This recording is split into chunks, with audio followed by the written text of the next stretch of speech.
आज हामी चाहिँ काठमाडौँ दक्षिणकालीमा रहेको नेपालकै सबैभन्दा ठुलो झन्डा पार्क आइरहेछौँ। हामी झन्डा पार्कको नजिकै आइसक्यौँ। हो हो दक्षिणकाली नगरपालिका पारी खोलाभन्दा पारी चाहिँ द ललितपुर। कस्तो राम्रो भ्यू देखिरहेछ। हामी अरुन्जेली हो पानी पनि आएछ अहिले त। कहाँबाट ल्याउनु भएछ पानी चाहिँ?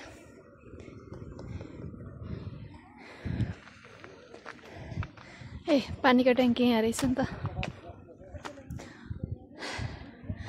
गाडी पनि आउँछ तर अहिले चाहिँ बाटो छैन। यहीँसम्म माथिसम्म बाटो बने तापनि अहिले हिँडिरहेको छैन गाडी।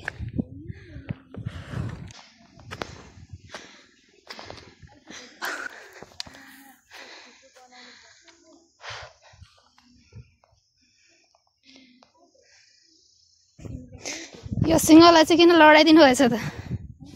किन दाइ लडेछ त? फेरि अर्को बनाउनु लागेको? मान्छेले लडाइदिएको हो हिर्काएर? ल सिंह लडाइदिएछ मान्छेहरूले। तपाईँ यहीँ काम गर्नुहुन्छ? ए तपाईँ घर कहाँ? यहीँ हो? ए होइन यतैतिर घुम्न। माथि पोखरीमा पानी छ? अहिले पानी छैन? त्यही त अहिले छ कि छैन? ए पानी कहाँबाट ल्याएको दाइ? होइन होइन यो ट्याङ्कीमा पानी कहाँबाट ल्यायो भने? बोर्डिङ गरेर तानेको होइन? त्यही त 7 माइलबाट। ए यता त छैन। ए ठिक छ ल। होइन तलतिर हुनुहुन्छ? यता होइन तलतिर हुनुहुन्छ? घुम्न आएको थियो भनेर।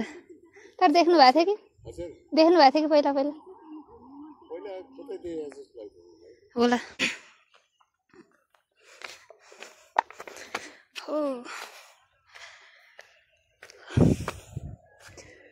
भ्यू चाहिँ लास्टै राम्रो देखिने यहाँबाट। हजुर होइन साथी हुनुहुन्छ उतापट्टि उहाँ भिडियो बनाइरहनु भएको छ।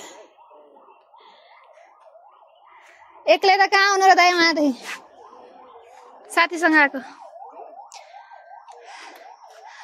झन्डा पार्क नेपालको झन्डा। यो चाहिँ नेपालको सबैभन्दा ठुलो झन्डा।